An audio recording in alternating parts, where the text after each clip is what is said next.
What's up, everyone? Welcome to the podcast. I'm your host, Isaiah Copon. It's January 2, 2023, and this is Lift and Learn episode 109. In this episode, I'll talk about if you need to weigh and track your food. This is going to be important in the new year if you're looking to make body composition changes. And in the second topic, I'll talk about why building muscle isn't a scary thing. You're not going to get big and bulky if you do it for a few weeks. Give it some time. Give yourself time to adapt. A short, lean bulk with some strength training is a great choice this year if you have yet to really give it a try. Before that, though, I'll talk a bit about what I've been up to lately, and that might include fitness-related topics, and it might not. If you want to follow me, your host, on Instagram, it's isaiah.copon, and you can also check out my website, isaiahcopon.com. The podcast is on Instagram at Lift and Learn Podcast, on Twitter at Lift and Learn Pod, and also on Facebook. You can just search Lift and Learn Podcast. With that being said, let's get into it. One of the most important things to remember this year is that you have to learn to love the process. You've probably heard this before. This is especially true if your goal is to get fit this year. If your goal is to lose a few pounds, which is one of the most sought after New Year's resolutions goals, this is one of those goals that people make every year, and after the first few weeks, it's all out the window. This is because of a few reasons, I believe, and one of the main ones is because people believe that losing whatever weight they want to lose will only take a few workouts or a few weeks. It may have took you several years to put on whatever body fat you have, but for some reason people believe it'll be gone with some quick fix they saw online or on TV, maybe only a few weeks of hard work and that's it. So first off, you need to keep your goals realistic. And realistically, 1 to 2 pounds per week of weight loss is a good pace for most people.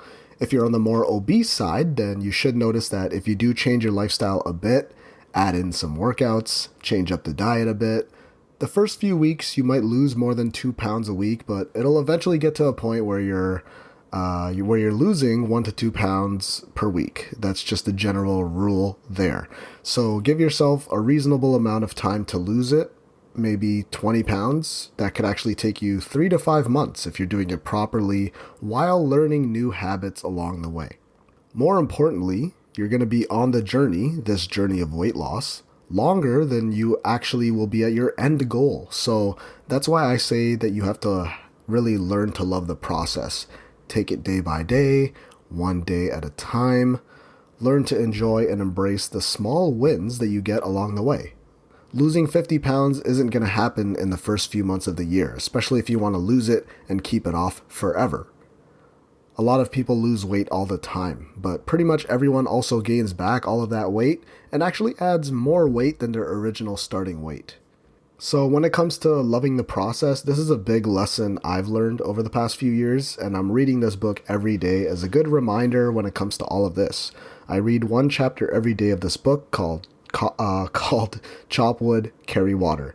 It's a super simple book, easy read. Chapters are nice and short and always have a valuable lesson in each of them, which I like. It's about a guy trying to become a samurai archer, and along the way he gets frustrated a lot, and that's because the results aren't coming fast enough. Then the wise old sensei says to just trust the process. Rushing the process, like just shooting the bow and arrow, focusing on that goal, that end goal alone, instead of chopping wood, carrying water, the process, that's actually going to make it harder for you to actually get to your goal. Strengthening the movement patterns you have when it comes to shooting arrows, in this case, or when it comes to just getting better at doing your resistance training and strength training movements. Practicing always helps, and you'll get better regardless if the weight is going up or not, or if it feels like you're not making any progress. It may take a while to learn to love the process. Most people can't just instantly change their mentality like that. It'll take a while, but it's something to constantly remind yourself of going forward. Focus on doing your best each set of your workout, doing better than the last time you performed it. Not so much focusing on, I need to sweat and burn this many calories because I burned this many calories per day, or I ate this many calories per day, so I need to get out there, sweat as much as I can until my fitness tracker says that I've burned 500 calories today. Just get those small wins. Again, don't get ahead of yourself.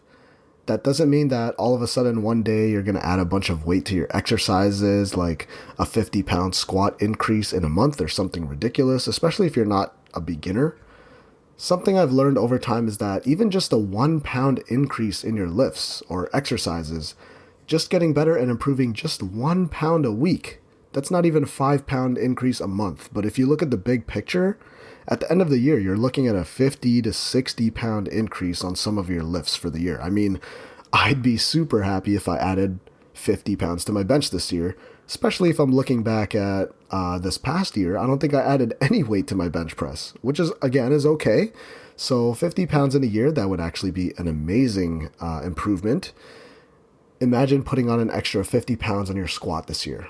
I mean, all it really takes is a 1 pound increase per week. It seems like so little, but those small compounding increases, that adds up to huge benefits over the long haul. So think about what you want to improve in. Let's say by the summertime, so about 4 to 6 months from now, what's something you want to do? Break that goal up into those smaller time frame windows, and then you just have to trust the plan you've laid out for yourself. This is a lot of what a personal trainer's job is. A client wants to lose a substantial amount of weight. It's good to give them realistic timeframes, lay it all out for them, and maybe 50 to 60 pounds of weight loss won't even take a whole year, but you could just say that anyway to be realistic. If it happens before the mark we were aiming for, then the client's blown away that it happened even faster than expected. It's all about underselling and over-delivering from a trainer's point of view. You would have been happy if it took a whole calendar year to get to your goal, but if it happens after 9 or 10 months, you realize that it's not as hard as you made it seem. The trainer shows their value there. Some of the clients or some of your own past struggles were just trying to rush the process. That could have caused you to push a bit too hard at some point, maybe getting injured along the way. You might lose the motivation at that point. This is why the discipline aspect is key if you have a good plan laid out. And don't compare yourself to others. That's also a huge factor in this. This is why I don't really like some of those challenges I see on Instagram to lose as much weight in whatever time frame to win some kind of money. That's great, but it's just like The Biggest Loser. I mean, pretty much all of those contestants gain all the weight back and then some after the cameras shut off. Yes, they learned the hard work aspect of it all, but didn't learn the life lessons along the way, how to make it sustainable for the rest of your life, not just for this little 1 to 3 month window and then you're back to square one once you get back to your regular lifestyle, which is eating the same foods and going back to the old lifestyle that got you where you were in the first place. A quote from this book I just read this morning as I continually try to drill all of this into my own head because we all get lost sometimes. Here it is. You keep getting in the way of your own potential because you keep seeing everything as a test. The secret is to understand that nothing is a test, but only an opportunity to learn and grow. Many people never fulfill their potential because they look at every situation in life as a test. If you look at something as a test, then you will focus only on passing the test instead of maximizing your growth through the experience. Over time, the person who is simply focused on maximizing what they can learn and how they can grow will become much greater than the person who sees life as one continual test to prove themselves.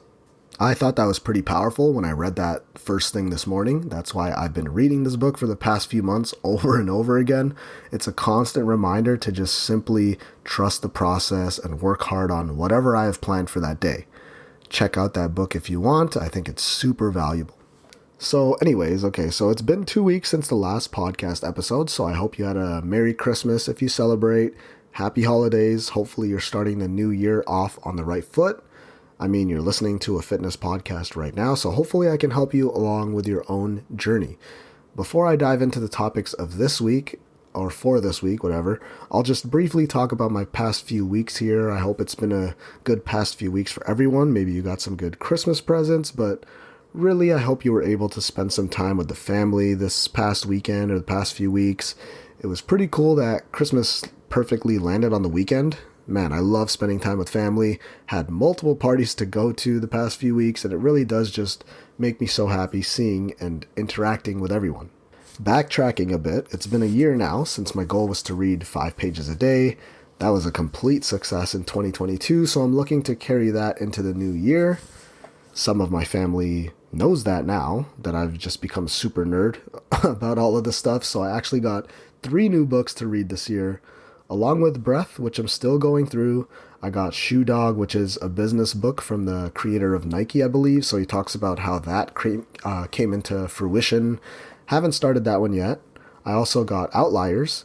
Thanks to my cousin, I got those 2 from her. She's awesome. Glad to have her back here. I've spent so much time at their house over the past few weeks. I also got the Resistance Training Revolution, written by Sal over at Mind Pump, which is a podcast I've been listening to for like 5 or 6 years now. I also have a few books from last year I still haven't gotten around to, like one from Brene Brown, if that's how you pronounce it, and the Dalai Lama and Desmond Tutu book, which I've skimmed a little bit. Talking to some people at the gym recently too, I've gotten some book recommendations also, and so in terms of reading, I think I have my fair share of books to read for the year. There's just so much to read, but I'll chip away at the list slowly. Loving it though. I got some more Viore gear, which is awesome. Some more Nike clothes, some socks, some Amazon gift cards, which, I mean, you can't go wrong getting that since it's basically money at this point. You can get everything on there. I got a super big 2-gallon water jug. I'm not sure if I'm going to lug that one around the gym, but I have that now, along with a big Yeti thermos mug thing, which I've been using for my teas. Just basic green teas right now, but I'll go back to my honey lemon ginger tea when I remember to get all of the ingredients. That's like the ultimate immune system booster there.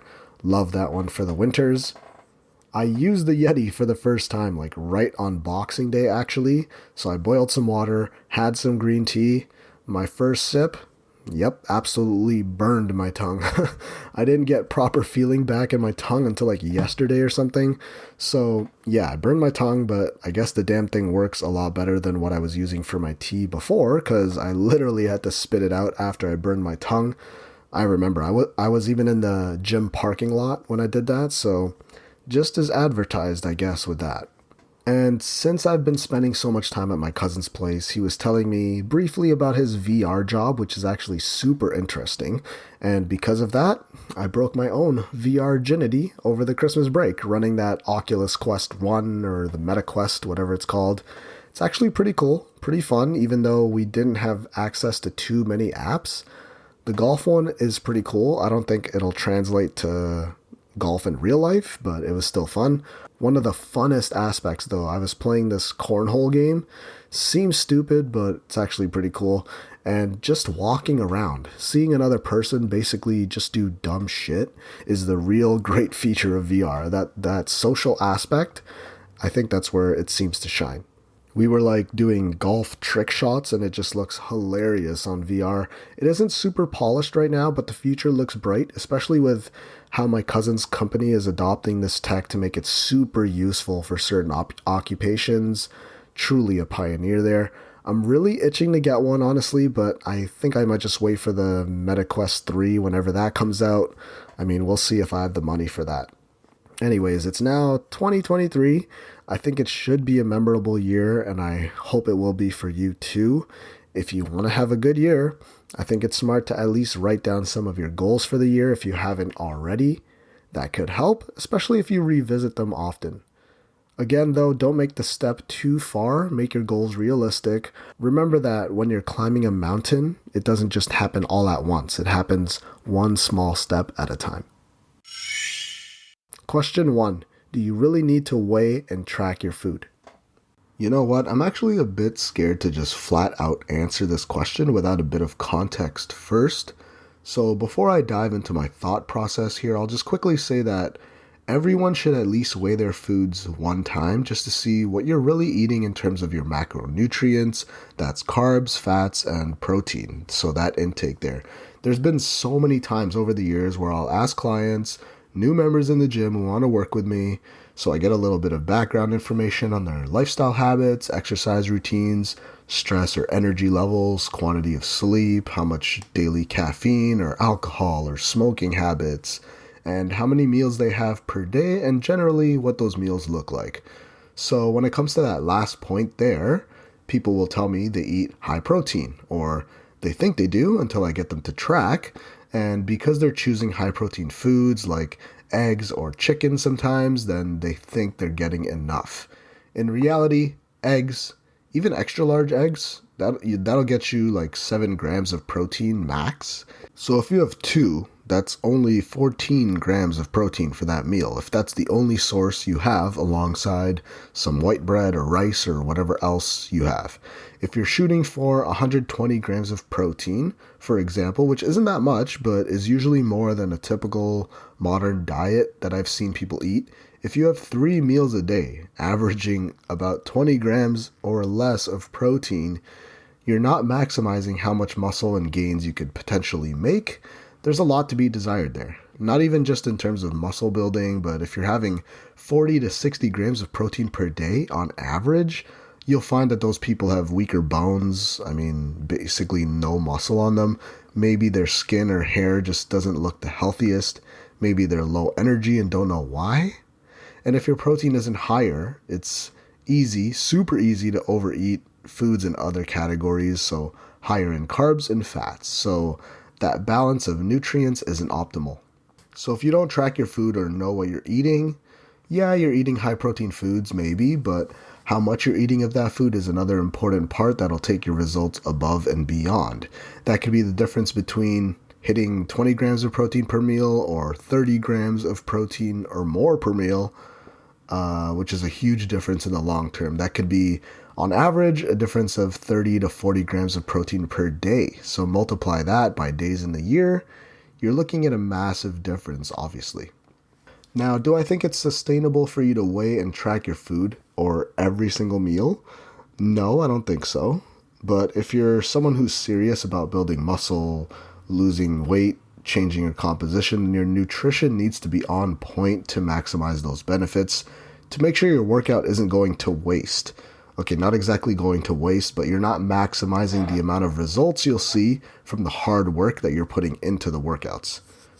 This is why, at least initially, tracking and weighing your food specifically can be important, because it's more for education purposes more than anything. You don't know what you don't know.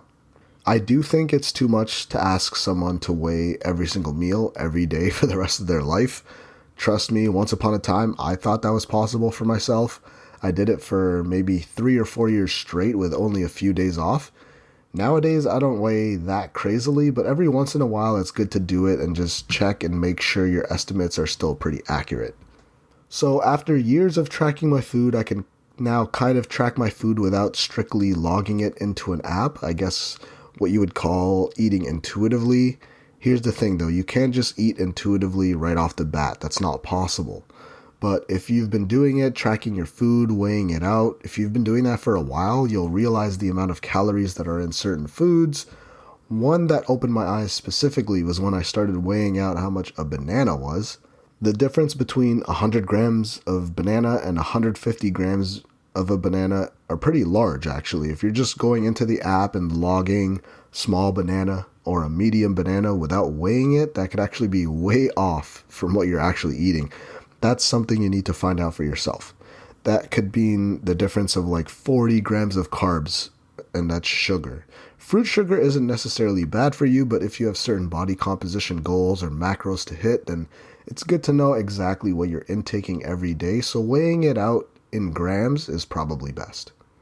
Yes, it's a hassle at first, but it's better to just do it and find out as opposed to guessing your whole life then wondering why you're not leaning out, eating whatever you regularly eat because you're logging or tracking your food just so incorrectly by estimating the food sizes.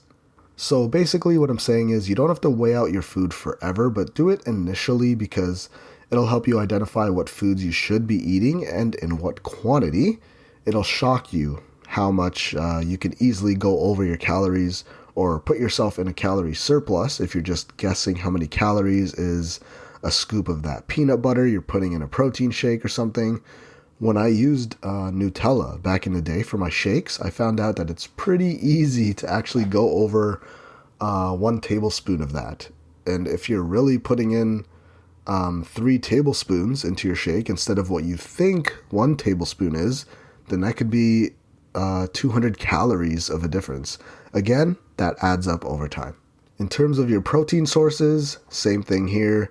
You might think you're having enough chicken and eggs and beef to fuel your workouts and build as much muscle as possible, but you need to eat around 5 or 6 eggs at once to have over 30 grams of protein in some cases.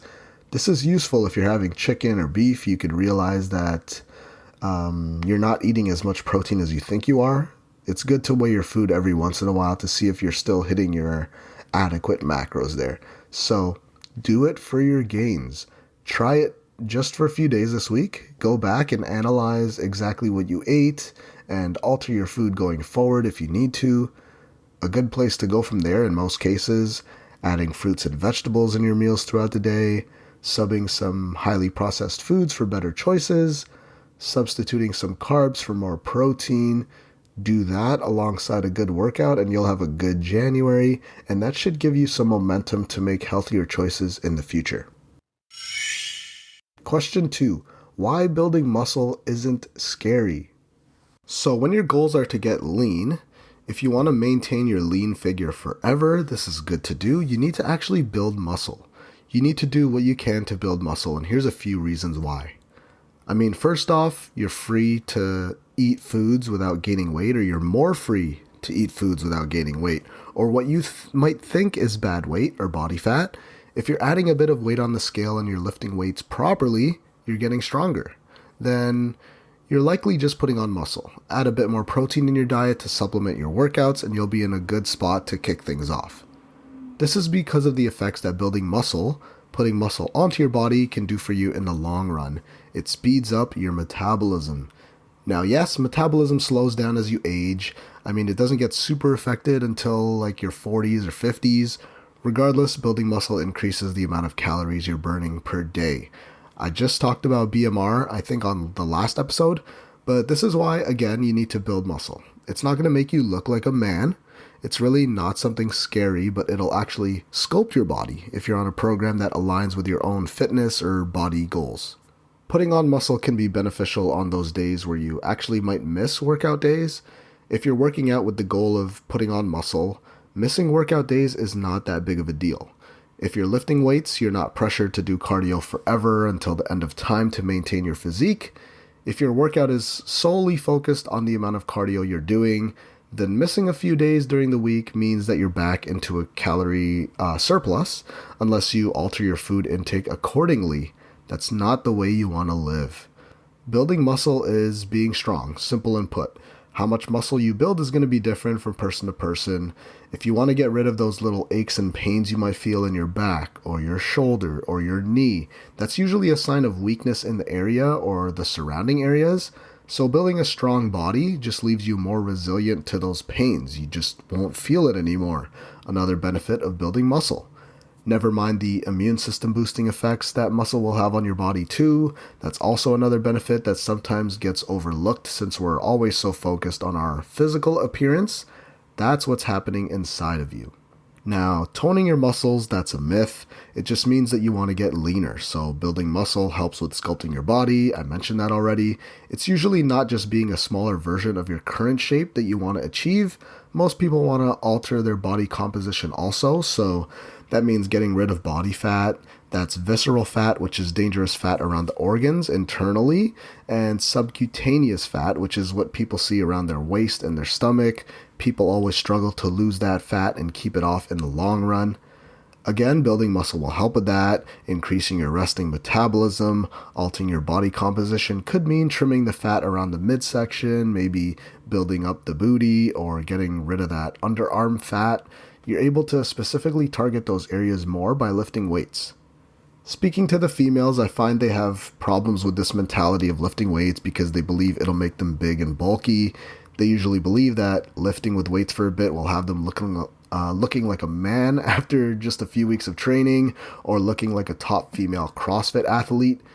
Those ladies have pushed themselves to the limits for years, and that's why they look like that. But the average person won't look or get even close to something like that. Just naturally, the females out there don't have enough testosterone to look like a male or to get those freaky muscles.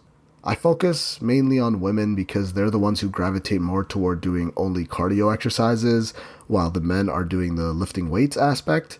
Doing cardio isn't going to get you to your goal. In the long run, it'll have you farther and farther from your goal, actually, because your metabolism adapts and slows down the more and more cardio you do. Therefore, to maintain your body or to lose weight, you're forced to do more and more cardio. But that's a battle you won't win because there just isn't enough time in the day. Again, rehashing what I said from last week, you want your body to do the work for you automatically. This is why building muscle can be such a great thing for everyone. Not to mention the fact that building muscle, lifting weights also makes your bones stronger as well. This is more and more important as we get older. That's a huge part when it comes to building muscle, resistance training. This is another one of those benefits that you can take with you through to the new year, in this year, whatever. You're building denser and stronger bones because bones actually adapt as well. As you age, this will help. Strength training is going to help prevent osteopenia and osteoporosis, again, slightly more common in females. An aspect that probably doesn't get brought up enough when we're talking about resistance training is the fact that it'll also help regulate your hormones. This is another one I won't fully dive into today, but we already know lifting weights impacts your mood in a positive way. Same thing with hormones. Building muscles helps you have the right and proper balance throughout your body. Even for females, testosterone plays an important role in the body when it comes to maintaining a healthy body weight, libido, sex drive, your energy levels. In males, low testosterone could mean general weakness, higher risk of health risks like heart disease as well. So remember, going forward, that being healthy and having natural strength looks good. It's not bulky or unhealthy. This is why you need to start lifting weights to get to your goals in 2023. Start right now because the effects that resistance training has are just so valuable for all aspects of life. And that concludes episode 109 of the podcast. Thank you for listening. If you really enjoyed the episode or my podcast as a whole, then please leave a review and comment on iTunes or whatever your choice of podcast platform is. Also, if you haven't already, you should hit that subscribe button because I'll be releasing episodes every Friday.